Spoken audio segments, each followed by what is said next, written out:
A microscope is not supposed to end a 40-year argument.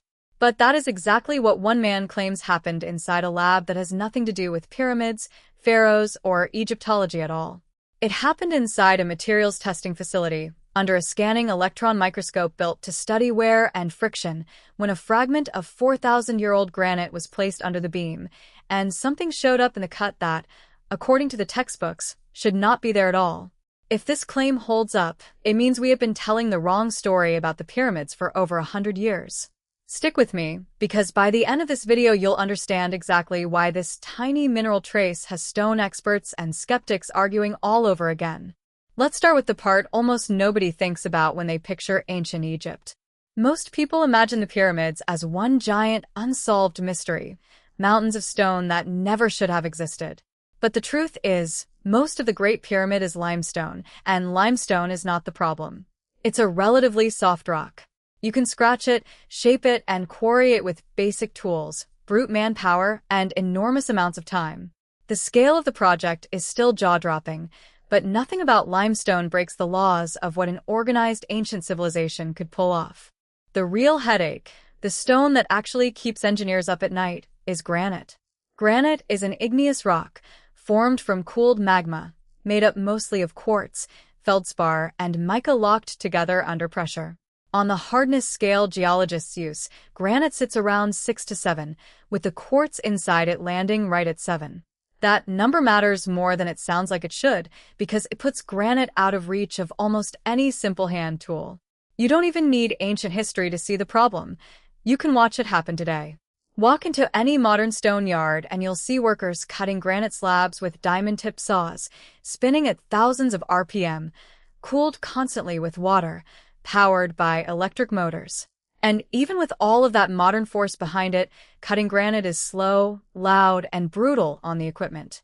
That's granite fighting back against the best tools we have in the 21st century. Now rewind 4,000 years. No electricity. No steel. No diamond blades. And yet the ancient Egyptians apparently worked this same unforgiving stone as if it were nothing. Inside the king's chamber of the Great Pyramid, entire walls and ceiling beams are built from granite blocks weighing up to 70 tons each, fitted together with a precision that has survived earthquakes and thousands of years without shifting. Down near the Sphinx, granite blocks in the Valley Temple are joined so tightly that you cannot slide a razor blade into the seam. Statues carved from solid granite have surfaces so smooth that engineers who examine them don't call the work impressive.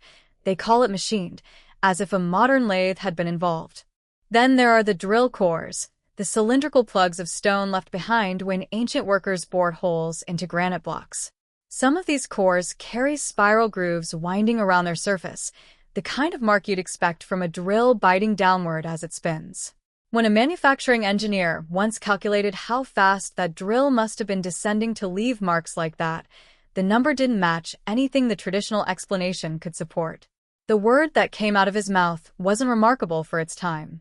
It was industrial, meaning the tolerances matched, and in some cases beat, what we consider precise today. So, how does the standard explanation account for all of this? For the better part of a century, the answer taught in classrooms and printed on museum plaques has been simple: copper saws, dragged back and forth, with wet sand poured in as the real cutting agent. The idea is that the sand grains, not the copper, do the actual grinding, while the copper blade just carries them across the stone. For rougher shaping, workers supposedly used dolerite hammerstones, pounding the granite into form blow after blow. And holding the whole theory together is one final ingredient that quietly does most of the work whenever anyone questions it: time. Thousands of laborers, generation after generation, given enough hours to eventually get there. It's a clean story. It's also, when you actually run the numbers, a shaky one. Copper is soft, somewhere between 2 and 3 on the hardness scale, soft enough to dent with a fingernail if the nail is hard enough. Quartz, one of granite's main components, sits at 7. That's not a close fight. When a soft tool meets a much harder surface, the tool doesn't win. It wears down, deforms, and eventually gives out. Defenders of the copper and sand theory have a reasonable comeback here. The copper was never meant to cut anything. It was just a soft carrier for the hard sand grains, which do the real work. Quartz against quartz, 7 against 7, is at least an even matchup on paper. But paper is not a workshop. And when researchers actually tested this method, real copper, real quartz sand, real granite, tracked over years rather than a single afternoon, the results were underwhelming. Progress was measured in fractions of a millimeter per hour. You could spend an entire day sawing and have a groove barely deep enough to feel with a fingernail. The copper wore away fast, exactly as the hardness numbers predicted, consuming a precious, labor-intensive metal at an alarming rate. And the cuts it produced were rough and uneven, nothing close to the glassy, almost polished precision found on real ancient granite artifacts. The dolerite pounding method fared a little better for rough shaping, but scaled up to the volume of granite inside a single chamber like the King's, the labor estimates balloon into millions of hours, and pounding still can't explain fine precision. It can rough a block into shape. It cannot explain a seam too tight for a razor blade. This is the gap that one especially persistent, especially controversial figure has spent 4 decades pointing at: Graham Hancock. Whatever your opinion of him, and there's a wide range of opinion out there because plenty of his broader ideas are considered fringe, even by researchers sympathetic to some of his questions. His objection to the granite cutting story was never really about lost civilizations. It was about tool marks. He kept coming back to the same observation. The finish on these stones, the flatness, the roundness of the drill holes, the mirror-like precision, does not match what copper and sand can realistically produce. Something was missing from the explanation. Not exaggerated. Missing. For most of those 40 years, the response to that question wasn't really about the question at all. It was about him, his lack of formal archaeological training, his career as a journalist rather than an academic, his reputation for speculative theories. Attack the messenger, and you never really have to engage with the message. But dismissing the person asking a question doesn't make the underlying physics disappear. The copper still wore down too fast. The sand still cut too slowly. The ancient surfaces were still smoother than anything the accepted method could reproduce. According to Hancock's own recent account, and this is the part you should treat as a claim being tested, not an established scientific fact, since it hasn't gone through the kind of independent peer review or institutional confirmation that would settle the matter. The shift came when he stopped arguing and started looking for hard measurements instead. He says he began working with a materials scientist specializing in tribology, the study of friction, wear, and how surfaces behave when they grind against each other. It's a genuinely useful lens for this kind of question, because unlike an archaeologist reading a monument for cultural meaning, a tribologist reads a scratch mark as a mechanical record, a fingerprint of exactly what pressed against a surface, how hard, and in which direction.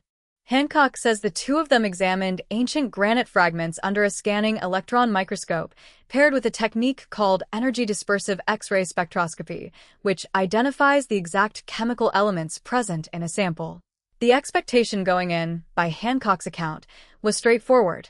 If the traditional story was right, the residue trapped in the grooves should read as quartz sand and smeared copper, the leftover signature of exactly the method described in the textbooks. Instead, he says the wear patterns looked wrong from the start.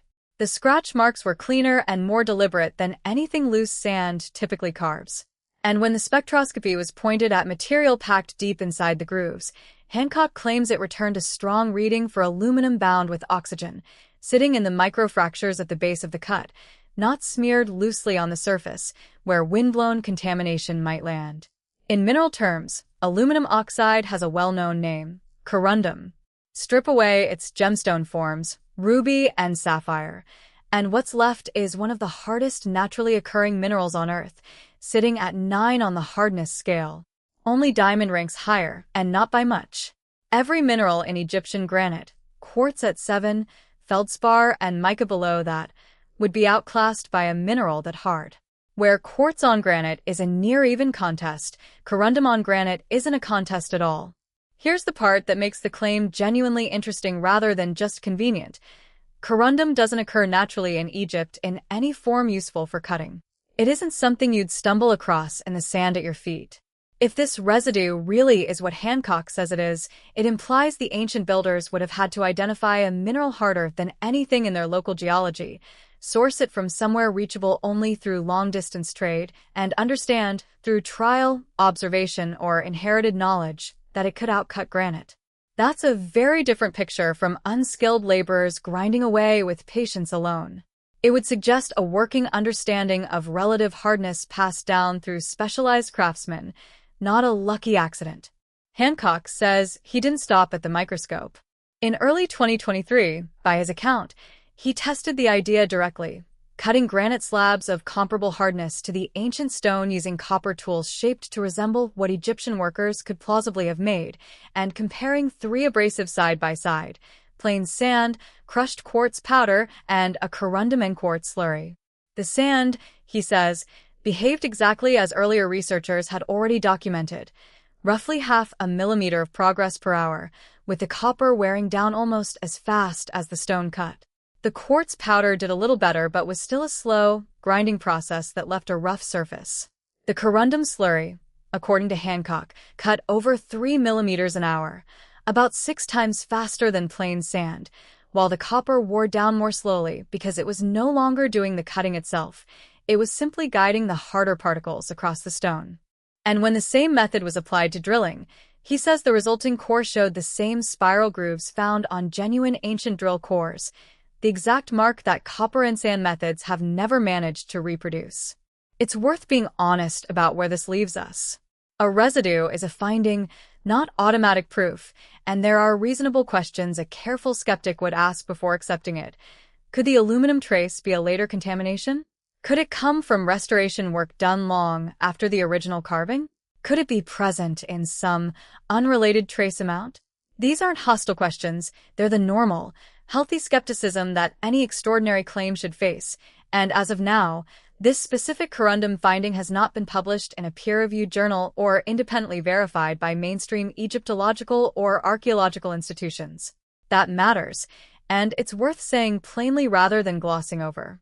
What it does mean, if the claim eventually holds up under that kind of scrutiny, is narrower than people might assume and arguably more interesting than another lost civilization theory. It wouldn't prove Atlantis or vanished super-civilizations.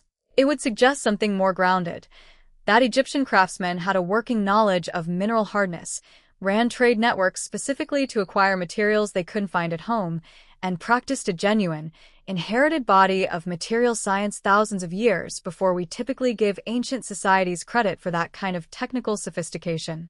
So, here's the real question this leaves on the table, whichever side of the debate you land on. How much of what we assume about ancient people underestimating their intelligence is really about the evidence? And how much is about who gets taken seriously enough to look for it in the first place? If a claim like this turns out to be right, it won't be because the granite kept a secret. It'll be because, for 100 years, almost nobody thought to check.